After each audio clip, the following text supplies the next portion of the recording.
धर्मांतरण राष्ट्र की सुरक्षा के लिए बहुत बड़ा खतरा है। मुगलों ने धर्मांतरण कराया, अंग्रेजों ने धर्मांतरण कराया, आज भी धर्मांतरण हो रहा है। इसके लिए सठे साठ्यम समाचरे सिद्धांत को अपनाना पड़ेगा।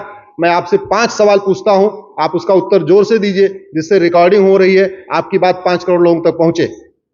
धर्मांतरण राष्ट्र की सुरक्षा के लिए खतरा है कि नहीं, जरा जोर से बताइए। और राष्ट्र की सुरक्षा के लिए जो खतरा होता है, उससे निपटने के लिए हमारे पास एक कानून है, उसका नाम है नेशनल सिक्योरिटी एक्ट। लेकिन बाबा के अलावा, योगी आदित्यनाथ जी के अलावा और कोई राज्य सरकार उस एनएसए को धर्मांतरण कराने वाले मिशनरी और जिहादियों पर लगा नहीं रही है। जिस दिन एनएसए लगना शुरू हो जाएगा, धर्मांतरण रुकना शुरू हो जाएगा। धर्मांतरण हमारी देश की एकता अखंडता के लिए खतरा है कि नहीं? और जो देश की एकता अखंडता के लिए खतरा होता है, उसके लिए हमारे पास एक कानून है, उसका नाम ये यूएपीए। दुर्भाग्यवश राज्य सरकारें धर्मांतरण कराने वाले मिशनरियों, जिहादियों और उनके मददगारों के खिलाफ यूएपीए नहीं लगा रही। यूएपीए लगाना शुरू करेंगी, धर्मांतरण रुकेगा। धर्मांतरण अपने आप में इनडायरेक्ट वॉर है। मुगलों ने अटैक किया था धर्मांतरण कराने के लिए, अंग्रेजों ने अटैक किया धर्मांतरण कराने के लिए, आज सॉफ्ट तरीके से धर्मांतरण कराया जा रहा है। तो ये वेजिंग वॉर हुआ कि नहीं, देश के खिलाफ युद्ध हुआ कि नहीं, इनडायरेक्ट वॉर हुआ कि नहीं? और जो इनडायरेक्ट वॉर होता है, उससे निपटने के लिए हमारे पास एक कानून है, सेक्शन है, उसको 121 कहते हैं, जिसमें आजीवन कारावास कि नहीं, इनडायरेक्ट वॉर हुआ कि नहीं? और जो इनडायरेक्ट वार होता है, उससे निपटने के लिए हमारे पास एक कानून है, सेक्शन है, उसको 121 कहते हैं, जिसमें आजीवन कारावास से फांसी की सजा है। दुर्भाग्यवश पता नहीं जानबूझ के या नादानी में राज्य सरकारें धर्मांतरण कराने वाले मिशनरियों, जिहादियों और उनके मददगारों के खिलाफ वेजिंग वॉर की धारा नहीं लगाती। धर्मांतरण एक देशद्रोह है कि नहीं? और देशद्रोह से निपटने के लिए हमारे पास कानून आ गया है, नए वाले में भी आया है, नए वाले में और कठोर आया, पुराने वाले में भी था। दुर्भाग्यवश देशद्रोह की धारा लगती नहीं। धर्मांतरण एक ऑर्गेनाइज्ड क्राइम है, संगठित अपराध है। एक व्यक्ति धर्मांतरण नहीं कराता, पूरा सिंडिकेट होता है। कोई पैसा देता है, कोई लिटरेचर देता है, कोई अपनी बाइक उपलब्ध कराता है, कोई उसको और किसी तरीके से मदद करता है। धर्मांतरण होता है झारखंड में, उसका एक आदमी बॉम्बे में बैठा रहता है, एक आदमी दिल्ली में बैठा रहता है, एक आदमी धनबाद में बैठा रहेगा, एक कोई और बैठा रहेगा। पूरा कोऑर्डिनेटेड तरीके से धर्मांतरण होता है। और इस तरीके से जो संगठित अपराध होते हैं, उससे निपटने के लिए हमारे पास एक कानून है, जिसको गैंगस्टर एक्ट कहते हैं। अलग अलग राज्यों में अलग अलग कानून है। महाराष्ट्र में उसको मकोका कहते हैं, गुजरात में उसको गुजकोका कहते हैं, झारखंड, बिहार और इधर उसको गैंगस्टर एक्ट कहते हैं। लेकिन दुर्भाग्य आप देखिए कि धर्मांतरण कराने वालों पे गैंगस्टर एक्ट नहीं लगाया जाता।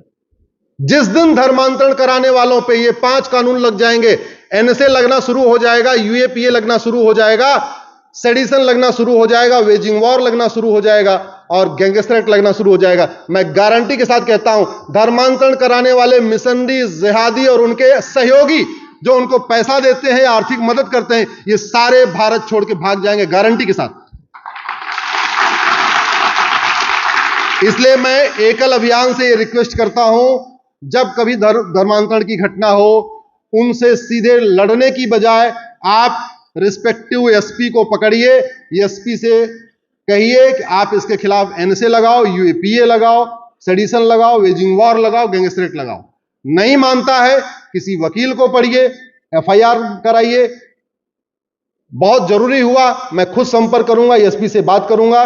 हमारी पीआईएल पे सुप्रीम कोर्ट ने कह दिया है कि धर्मांतरण राष्ट्र की सुरक्षा के लिए खतरा है। वो ऑर्डर मैंने यूपी पुलिस को दिया है। उसके बाद से यूपी पुलिस जब जब धर्मांतरण होता है, एनएसए लगाती है। एनएसए का मतलब 1 साल तक जमानती नहीं होगी।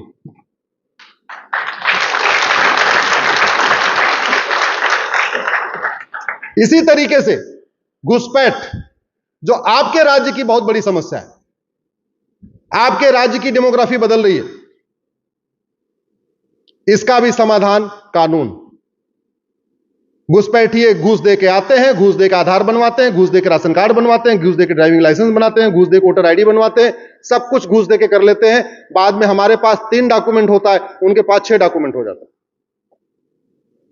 भ्रष्टाचार के कारण, घूसखोरी के कारण असम में एनआरसी हुई, फेल हो गई।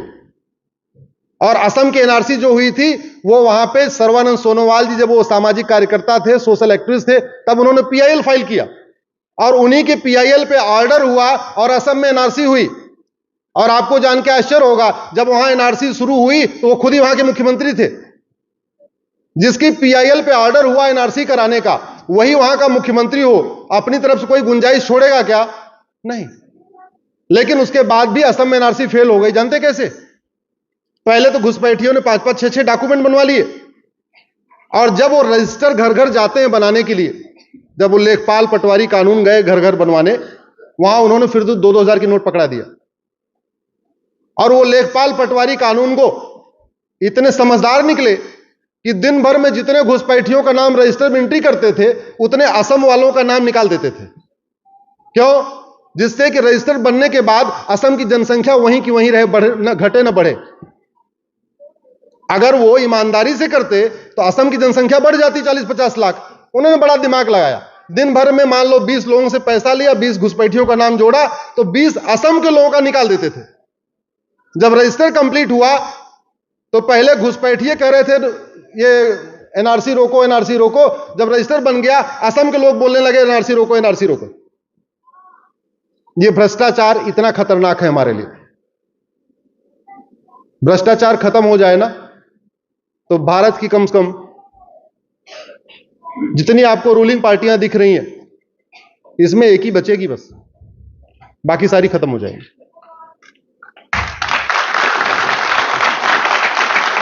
हाँ, भ्रष्टाचार खत्म, बंगाल में टीएमसी खत्म, आ गया बीजेपी का राज। भ्रष्टाचार खत्म, झारखंड में शिबू सोरेन की पार्टी खत्म, आ गया बीजेपी का राज। भ्रष्टाचार खत्म, डीएमके खत्म, आ गया तमिलनाडु में बीजेपी का राज। भ्रष्टाचार खत्म, अब्दुल्ला महबूबा खत्म, आ गया कश्मीर में बीजेपी का राज। भ्रष्टाचार खत्म, यूपी में सपा बसपा खत्म, आ गया बीजेपी का राज। अब आप सोच रहे हो कि बीजेपी क्यों छोड़ दिया? बीजेपी को इसलिए छोड़ दिया, इतना बड़ा परिवार बन चुका, इतना बड़ा संगठन हो गया है, एक एक परिवार 1-1 हजार रुपए दे देना पार्टी को, तो बीजेपी आराम से चंदे पे चलती रहेगी। बाकी पॉलिटिकल पार्टियां चंदे पे नहीं चल सकती। बाकी पॉलिटिकल पार्टियां केवल ब्लैक मनी पे चलेंगी, हवाला पे चलेंगी, काला धन पे चलेंगी। इसलिए भ्रष्टाचार के खिलाफ मैंने एक पीएल फाइल किया है कि भारत में 1 नेशन 1 टैक्स लागू किया जाए, 100 रुपए से बड़ी नोट बंद किया जाए, 5,000 रुपए से महंगे सामान का कैश लेन देन बंद किया जाए, ये जीएसटी खत्म किया जाए, इनकम टैक्स खत्म किया जाए, टीडीएस खत्म किया जाए, वैट खत्म किया जाए, टोल टैक्स खत्म किया जाए, सारे टैक्स खत्म। केवल एक tax, banking transaction tax, 1 nation 1 tax. और पूरी कैलकुलेशन के बाद बता रहा हूं बाबूजी,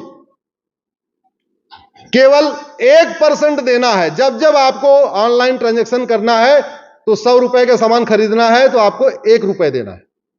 1000 का सामान खरीदना है तो 1010 रुपए देना है। 1 लाख का सामान खरीदना है तो 1,01,000 देना है। 1 करोड़ का सामान खरीदना है तो 1 करोड़ 1 लाख देना है। ना आपको टीडीएस देना, ना जीएसटी देना, ना इनकम टैक्स देना, ना वैट देना, ना टीडीएस देना।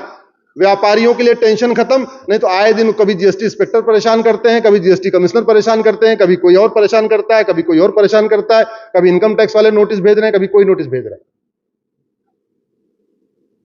और आपको यह भी बता दूं, ये जितना टैक्स वसूलते हैं ना, उसका आधा तो टैक्स वसूलने वाले डिपार्टमेंट के वेतन भत्ते पे चला जाता है। जैसे जीएसटी डिपार्टमेंट जितना जीएसटी कलेक्ट करता है ना, उसका आधा जीएसटी के चपरासी से लेकर कमिश्नर तक के वेतन भत्ता गाड़ी बंगले पे खर्च हो जाता है। जितना income tax department income tax collect करता है, उसका आधा इनकम टैक्स के अधिकारियों कर्मचारियों के वेतन भत्ते गाड़ी बंगले पे चले जाते हैं। जब टैक्स खत्म तो डिपार्टमेंट खत्म, जब जीएसटी खत्म तो जीएसटी डिपार्टमेंट खत्म, इनकम टैक्स खत्म तो इनकम टैक्स डिपार्टमेंट खत्म, सेल टैक्स खत्म, सेल टैक्स डिपार्टमेंट खत्म, वैट खत्म, टीडीएस खत्म, सारे खत्म। पहले यह संभव नहीं था, आज की डेट में संभव है, क्योंकि आज की डेट में इंफ्रास्ट्रक्चर मजबूत हो चुका है। 225 करोड़ बैंक खाते खुल चुके हैं, 51 करोड़ जनधन खाते खुल चुके हैं, 130 करोड़ आधार बन चुके हैं। मैं करप्शन इसलिए चाहता हूं ये जड़ से खत्म हो जाए कि उस सनातन संस्कृति के लिए जो सबसे बड़ा खतरा है वो करप्शन है। ये पॉलिटिकल पार्टियां हमें जाति के आधार पर बांटती हैं, जाति का अफीम खिला खिला के बांटती हैं। क्यों? क्योंकि उनको सत्ता चाहिए। सत्ता क्यों चाहिए? लूटने के लिए। सेवा करने के लिए सत्ता नहीं चाहिए। ये भाषा के आधार पर बांटती हैं। क्यों? सत्ता चाहिए। सत्ता क्यों चाहिए? लूटने के लिए। जब ऐसा सिस्टम हो जाए कि सत्ता मिलकर भी लूट नहीं पाएंगे, पहली बात चुनाव नहीं लड़ पाएंगे, खर्चा ही नहीं कर पाएंगे। इतना बड़ा उनके कैडर नहीं कि कोई चंदा उनको दे के उनको कोई चंदा, वो तो डरा धमका के चंदा ले लेते हैं, तो उनको कोई चंदा देने वाला नहीं है। मेरा यह मानना है कि एकल अभियान इस मामले में भी अपनी भूमिका अदा कर सकता है। तो फिर से अंतिम बात मैं रिपीट करता हूं, कहीं मिस ना हो गया हो। फेसबुक पे जोड़िए, अधिक से अधिक जोड़िए। न भाषा देखिए, न क्षेत्र देखिए, न जाति देखिए। जाति, भाषा, क्षेत्र से ऊपर उठ के सबको अपने फेसबुक पे जोड़िए। आप जहां नहीं हैं वहां तो आप ही हैं, जहां सरकार नहीं है वहां तो आप ही हैं, लेकिन पूरे देश को पता चले कि एकल क्या कर रहा है। और जहां जहां राम रथ जाए उसमें हनुमान जी की मूर्ति जरूर रखिए अपने साथ। बीच बीच में जहां 1-2 किलोमीटर कुछ न दिखाई पड़े, किसी पेड़ के नीचे हनुमान जी की मूर्ति रख दीजिए। ऐसा मैं आग्रह करता हूं। तीसरी बात, मुझे लगता है एक अच्छा समय आ गया है जहां पे डिमांड करने पे सप्लाई हो रही है। जहां डिमांड पे सप्लाई हो तो डिमांड थोड़ा बढ़ाना चाहिए। बढ़ाना चाहिए, नहीं बढ़ाना चाहिए? बढ़ाना चाहिए। तो डिमांड करते रहिए। समान शिक्षा की डिमांड करिए, समान नागरिक संहिता की डिमांड करिए, घुसपैठ नियंत्रण कानून की डिमांड करिए, जनसंख्या नियंत्रण कानून की डिमांड करिए, अश्लीलता नियंत्रण कानून की डिमांड करिए, नशा तस्करी के खिलाफ कठोर नियंत्रण कानून की मांग करिए। और अल्टीमेटली जैसे वित्त मंत्रालय का काम है अच्छी वित्त फाइनेंस पॉलिसी बनाना, ऐसे कानून मंत्रालय का काम क्या होता है? अच्छे कानून बनाना। हमारे देश में एक्चुअली क्या हुआ, प्रैक्टिस नहीं हुई। जैसे हमारे देश के रक्षा मंत्री तो विदेश के रक्षा मंत्री से मिलकर रक्षा पे बात करते हैं, हमारे देश के वित्त मंत्री दूसरे अमेरिका के वित्त मंत्री से मिलकर वित्त पे बात करते हैं। लेकिन 2 डिपार्टमेंट को कभी मैंने देखा नहीं। ना मैंने भारत के शिक्षा मंत्री को सिंगापुर के शिक्षा मंत्री, जापान के शिक्षा मंत्री, अमेरिका के शिक्षा मंत्री से बैठ के आपस में शिक्षा पे आदान प्रदान करते नहीं देखा। ना भारत के कानून मंत्री को अमेरिका, सिंगापुर, चीन, जापान, कोरिया के कानून मंत्री के साथ बैठ करके कानूनों के ऊपर आदान प्रदान करते नहीं देखा। मेरा व्यक्तिगत मानना यह है 80% समस्याओं का समाधान कानून बना के या कानून बदल के या कानून खत्म करके हो सकता है। और कानून बदलने, कानून बनाने, कानून खत्म करने की कोई लागत नहीं होती।